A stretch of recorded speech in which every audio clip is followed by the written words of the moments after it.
Welcome to episode 50 of Amari Purple Talk, a Prince podcast where I share my thoughts on the purple musical singularity. I'm Richard Cole, your imagination funk soloist, and let's get started. All right, it's episode 50. We're 50 episodes away from the big 100. All right, and it's kind of like a comic book, so we're building up to the big giant-sized 100th issue. 50 issues in, still superheroing along, or in this case, we still funking along. And today, we're going to talk about Graffiti Bridge. Is a Super Deluxe Edition possible? Or can it be something else? Alright, so kind of this month actually marks the 30th anniversary of the release of the Graffiti Bridge album. November marks the 30th anniversary of the release of the film. And, you know, there's been a lot of discussion. Actually, I took the opportunity to rewatch the symposium on Graffiti Bridge that was done a few weeks ago. The topics were the anniversary of Dirty Mind, which marks 40th anniversary, and as well as the 30th anniversary of Graffiti Bridge. So I've been kind of going back and rewatching some of it, catching up on parts that I missed. Still want to go back and check out some more. But I was watching the one that featured Jill Jones and Jerome Benton, and they were, along with the other panelists, were doing a commentary or sort of a DVD commentary on the film. And, you know, just kind of looking at a lot of the backstory regarding the film. And I also started thinking about the actual soundtrack. And of course, you know, just over the last few months, just kind of the, you know, with the anticipation of the Sign of the Times Super Deluxe Edition, I know I did a lot of topics regarding that. Also, Parade, Round the World in a Day. So that had been kind of like the recurring themes. And during those discussions, of course, you know, again, we're a few months away from 2021, which means that during 2021, only thing that Warner Brothers will have the license to would be for the soundtracks. Purple Rain, Parade, Batman, and Graffiti Bridge. And, you know, of course, we also discussed possibilities of sort of like complete sessions for Purple Rain, like an even bigger Super Deluxe. That is something that was hinted at by Michael Howe. But no official word. And my speculation, you probably won't see anything like that till maybe at the earliest, maybe 2024. But, you know, and then Parade, I think, is probably now after, you know, we're getting the Sign of the Times Super Deluxe. I think Parade is probably going to be the most anticipated Super Deluxe edition. And I also speculate that Warner Brothers in 2021 will release that. So once that's done, I mean, you have left Batman and Graffiti Bridge. So I go on to princevault.com, which is sort of my Prince Wikipedia at this stage, to kind of get some background, because you have some overlap with Batman and Graffiti Bridge. I'll kind of get to that in just a moment. But yeah, for any real background, y'all might want to ask Dwayne Toothall about that. You know, he's the expert. He's got the books coming out, so might want to get the real deal from him. But I mean, Prince Vault is a pretty resourceful source of information, not only on official albums, but live stuff, unreleased stuff. And they compile the, you know, as much information as they possibly could until somebody does the research and puts out a comprehensive, set of information, or if anybody involved will put some out as well.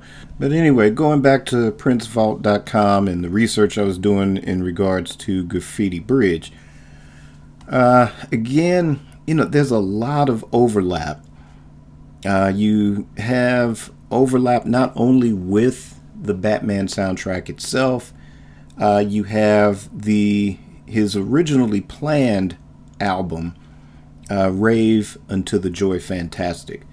Now, here's the thing. So around 88 or so, after the Love Sexy tour, Prince, being Prince, already has the next album planned, which originally was going to be Rave Unto the Joy Fantastic.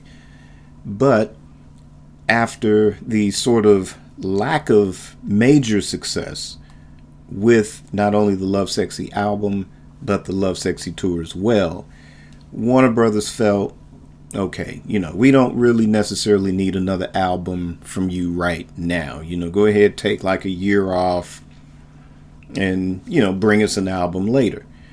And that, at that time, was pretty much industry standard.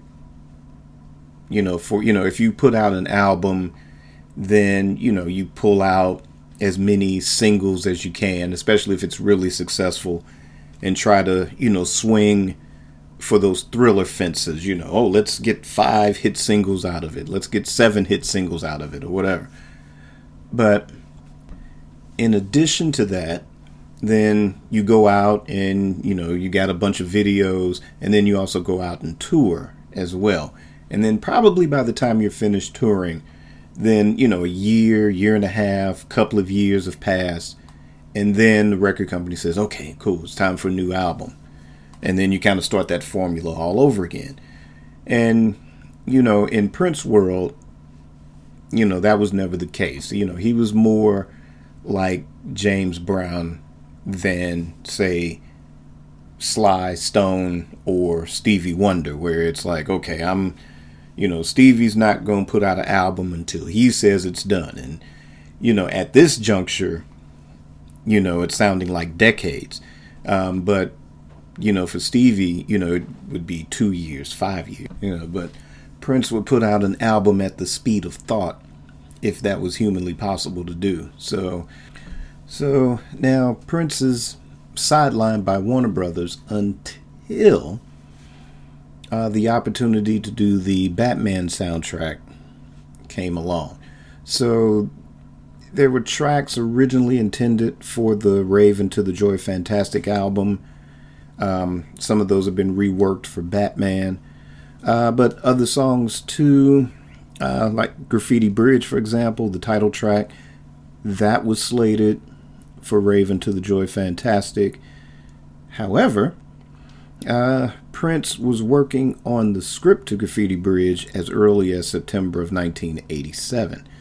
So you see, you got this overlap so far with 3 different albums. So you have Rave Unto the Joy Fantastic, which was being worked on till Prince got sidelined, ended up doing the Batman soundtrack, and then once that became a big success, then comes the Graffiti Bridge album.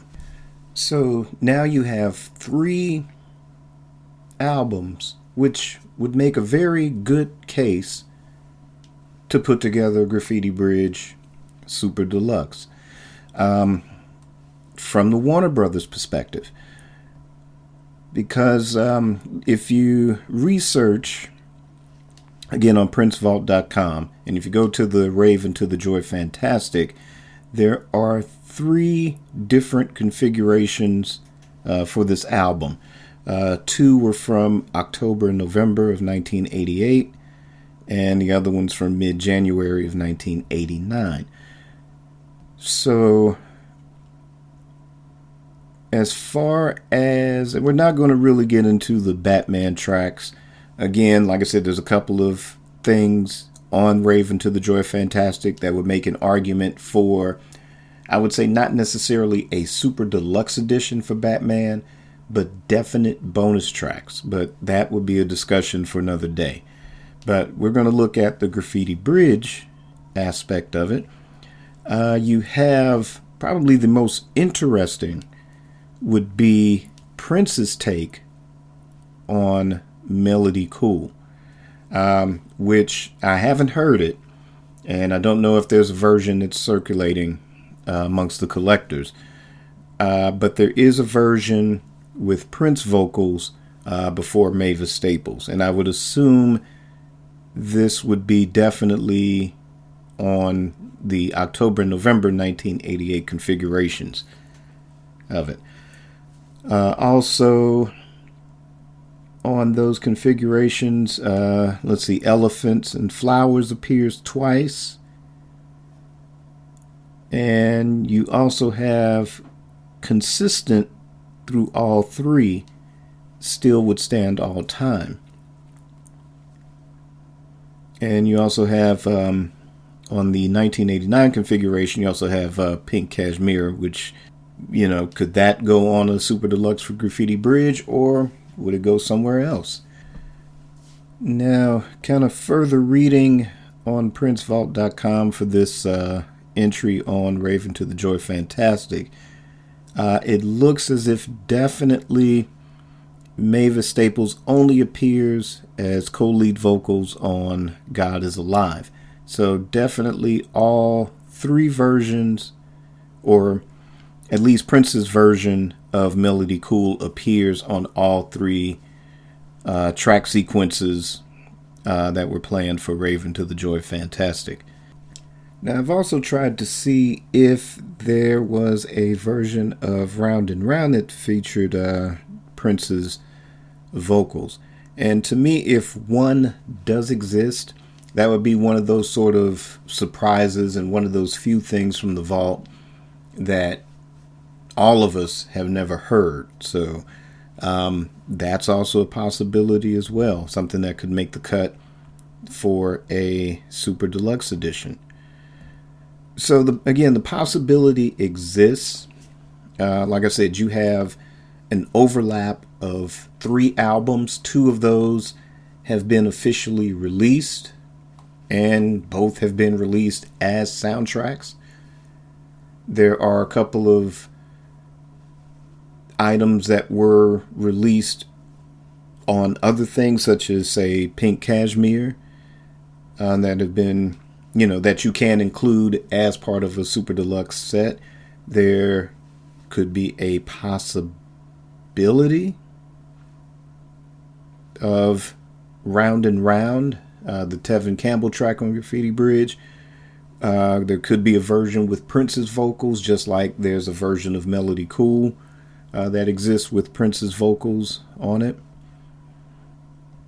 And that's something to me that would definitely boost the interest of a Graffiti Bridge re-release. You can easily just re-release or reissue the soundtrack, kind of similar to what Sony's doing with a lot of Prince albums that have been out of print. Just the album, no bonus tracks, no Super Deluxe editions as of now for some of those. But to me, would you say, I don't know, I wouldn't even say Graffiti Bridge is the weakest of the 4, but I think it would be the hardest one to market. And again, that's no slight to fans of Graffiti Bridge. I actually really enjoyed the album heavily until I saw the movie, and then the movie kind of dampened my interest and love for the album for quite a number of years. And it's only been recently where, again, I've been able to kind of divorce the songs from the film. And, even like I said, just kind of listening to a lot of the, anecdotes and behind the scenes goings on, just hearing the symposiums. I haven't watched the film in a while, but yeah, I've been hoping to kind of get a minute to kind of sit back and have nothing else to do and just really kind of get into the film again And not that it would make me love it any better. To me, I call it the anti-Purple Rain film. Because it really could have just been something else. They could have just called it something else. Or they shouldn't have tagged Purple Rain sequel to it or anything. It could have been something that stood on its own. Or I felt like, and especially during that time, and I want to say, Rhythm Nation was sort of the catalyst for this, where there was a standalone music video in long form used to promote an album. Now, nowadays, Beyonce does that every 2 albums or something now. But, that sort of long form video, that was sort of the catalyst. And I think Prince, by the time it got to Diamonds and Pearls, and then with the 3 Chains of Gold, was him sort of, expanding on that sort of idea, as a marketing tool. Because to me, besides them, maybe Michael Jackson to a certain extent, but definitely to me, Prince and Janet were the only ones, around 1990, 91, 92, that really were taking full advantage of the long form music video format. And, obviously Prince was sort of, had his mind set to really make this into a major motion picture. And I guess with the financing, the idea was to utilize as much of Paisley Park and kind of give it that soundstage feel. But, the size of Paisley Park compared to, a Warner Brothers backlot or a Pinewood Studios in England, where you can kind of do set pieces on a grand scale and kind of make it really feel like the outside, with, Paisley Park the size as it was, probably wasn't the best visual aesthetic for it. But from an economic standpoint, we can understand why. But to me, I really think that Graffiti Bridge would have worked better in that sort of long form music video format. Where you don't have to think necessarily about the plot, the characterization, world building, establishing a relationship with the characters. You don't have to think about those things. It's just like, okay, here are the shots, here are the camera angles, this is how you're going to edit it to the flow of the music, and just leave it at that. Now, there's another idea. I don't know how economically sound it would be as far as making a profit for Warner Brothers. It might be a convenience to people that, number one, don't have both the Graffiti Bridge album or film. But there's an idea. There was a release of, say, the 5 Heartbeats that included, I think it was like a 10th anniversary edition, but it included a DVD of the film, and it also included a CD of the soundtrack. So you kind of got that bundled with that. And I think, again, like I said, I don't know how economically sound it would be, because you already have a Blu-ray so far that exists of Graffiti Bridge that you can go and purchase. It's not really out of print.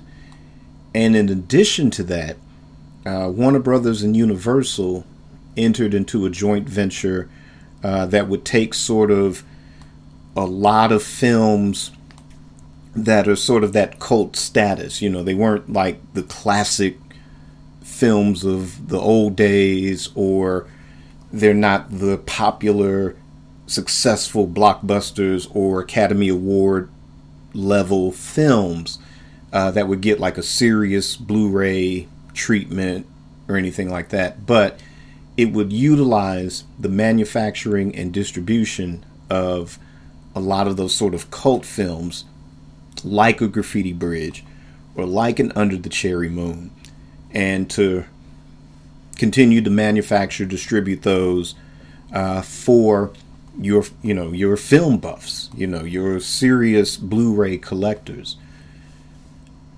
And I mean, you can do that sort of bundle with Graffiti Bridge, but again, like I said, I don't see it quite working, but that is another possibility.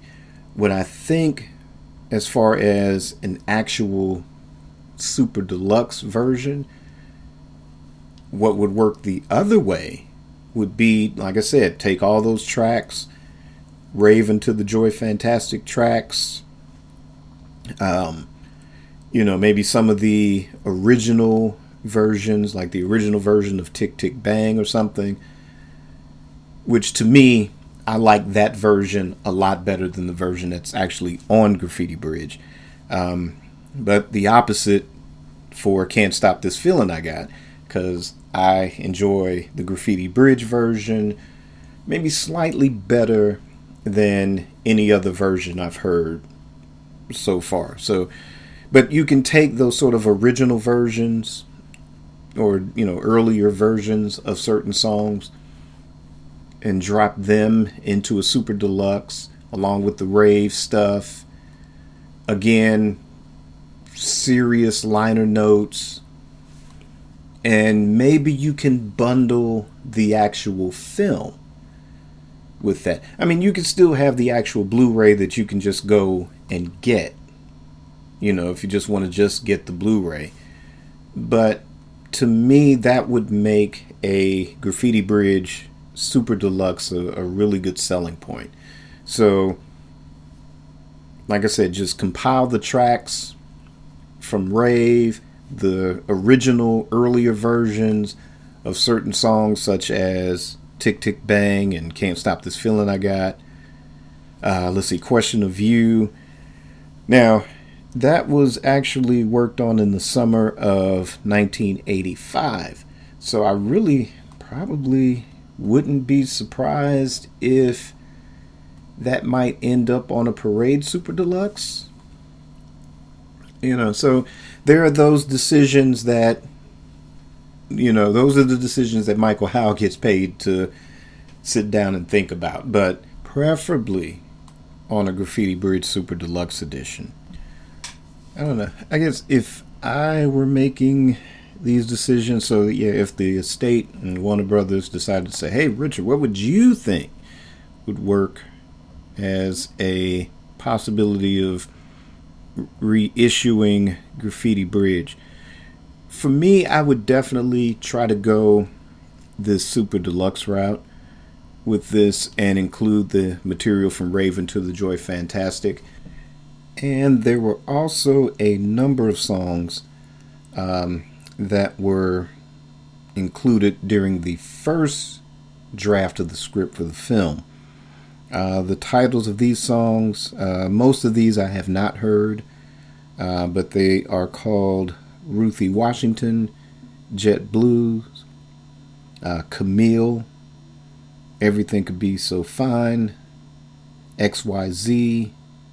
There's also Crucial, Power Fantastic, Beat Down, and of course Melody Cool, Big Tall Wall, and the Grand Progression. Grand Progression I've heard before, but Big Tall Wall, Power Fantastic, and Crucial, actually we're getting those on the Sign of the Times Super Deluxe Edition. But the rest of these songs I have not heard before. But if any of you have these in your collections, leave me a comment. Let me know how good or how great these songs are, and if they're worthy of inclusion on a Super Deluxe for Graffiti Bridge. But these songs I would definitely include.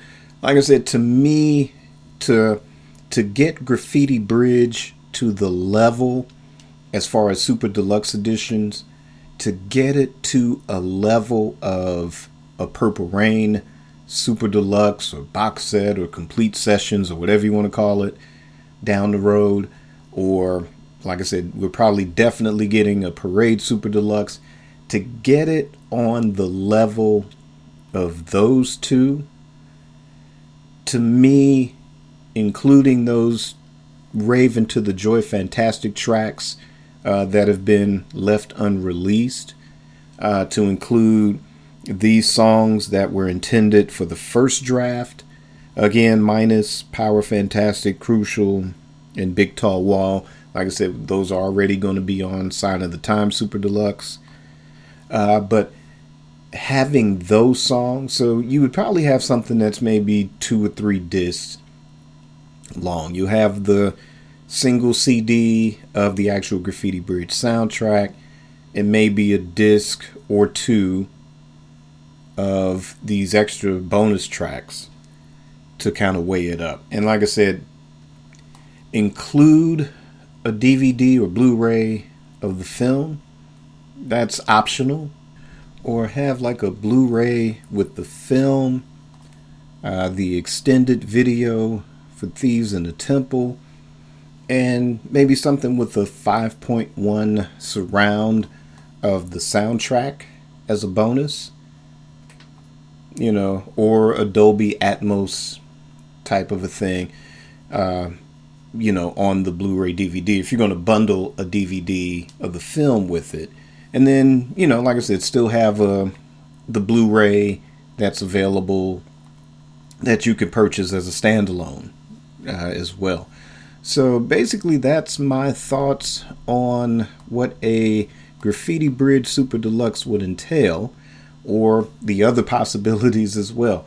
But what's most important is, what do you guys think? Like I said, do you think kind of weighing it up with so many bonus tracks would kind of give it the status of, say, a Purple Rain Super Deluxe or Parade Super Deluxe? Or do you think that Warner Brothers should just do a reissue of the CD, or do a reissue of the film on DVD, Blu-ray, and include the CD along with it as a bundle? Leave me a comment and let me know your thoughts. And this is going to wrap up this episode of Amari Purple Talk. I'm currently working on, there's a Twitter thread that's going to be about the album 3121. There's a lot of great Prince experts and enthusiasts that will be contributing their thoughts on a particular track from that album. My selection will be Black Sweat. That will debut on August 10th. So definitely, if you're not following me on Twitter, definitely follow me on Twitter. If you're following some of the other Prince podcasters that are out there that are contributing, such as the Muse to the Pharaoh and Violet Reality, among others, definitely check them out and check mine out as well. So I'm almost done with it already because I'm excited to do this. So be on the lookout for that. So that's why this episode is short, because I've been kind of putting my thoughts towards that. I got a couple of other little projects I'm working on as well. And also, to the end of this month will mark the first anniversary of Amari Purple Talk. So we might do, I guess, what in the comic book world would be called an annual. And that would be that sort of bonus comic book that you'd get every year, you know, outside of the continuity of the regular comic books. And it's always a big, spectacular, super blowout event. Not sure what I'm going to do in regards to the first anniversary yet, but I'm thinking about it. But meanwhile, check me out on Twitter at RichardCole_now, on Instagram at RichardCole_Amari. Check out my website, Amari Communications. See what my past and upcoming projects will be.